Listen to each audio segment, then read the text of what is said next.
இதுபோன்று துறைப்பாக்கத்தில் உள்ள ஒரு பள்ளிக்கும் மிரட்டல் விடுக்கப்பட்ட நிலையில் அங்கிருந்து நமது செய்தியாளர் வினோத் கண்ணன் இணைந்திருக்கிறார். அவரிடம் பேசலாம். வினோத் கண்ணன், இந்த மிரட்டல் விவகாரம் தொடர்பாக அங்கு இருக்கிறவங்க எப்படி ரியாக்ட் பண்ணாங்க? தற்போது அங்கு என்ன நிலவரம்? நிச்சயமாக சென்னை துறைப்பாக்கத்தில் உள்ள தனியார் பள்ளிக்கு திடீரென மின்னஞ்சலுக்கு ஒரு வெடிகுண்டு மிரட்டல் வந்துள்ளது.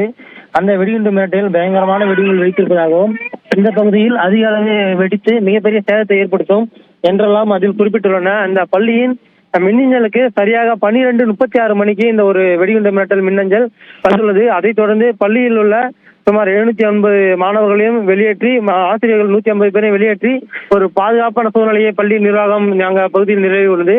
அதைத் தொடர்ந்து அந்த பகுதியில் உள்ள துறைப்பாக்கம் காவல் நிலையத்துக்கு தகவல் தெரிவித்ததன் அடிப்படையில் துறைப்பாக்கம் போலீசார் வெடிகுண்டு நிபுணர்களை சம்பவத்துக்கு வரவைத்தனர். மோப்பநாயுடன் சுமார் 10க்கும் மேற்பட்ட வெடிகுண்டு நிபுணர்கள் அங்கு வந்து தற்போது அந்த பள்ளியினுள் தீவிர சோதனையில் ஈடுபட்டு வருகின்றனர். இதனால் இந்த பகுதியில் மிகப்பெரிய ஒரு பரபரப்பும் அச்சம் ஏற்பட்டு வருகின்றன. தனியார் பள்ளிக்கு ஒரு வெடிகுண்டு மிரட்டல் அந்த அவருடைய மின்னஞ்சலுக்கு வந்ததால் அந்த பள்ளியில் படிக்கக்கூடிய மாணவர்களின் பெற்றோர்கள் மத்தியில் பெரும் ஒரு பரபரப்பையும் அச்சத்தையும் ஏற்படுத்தியுள்ளது.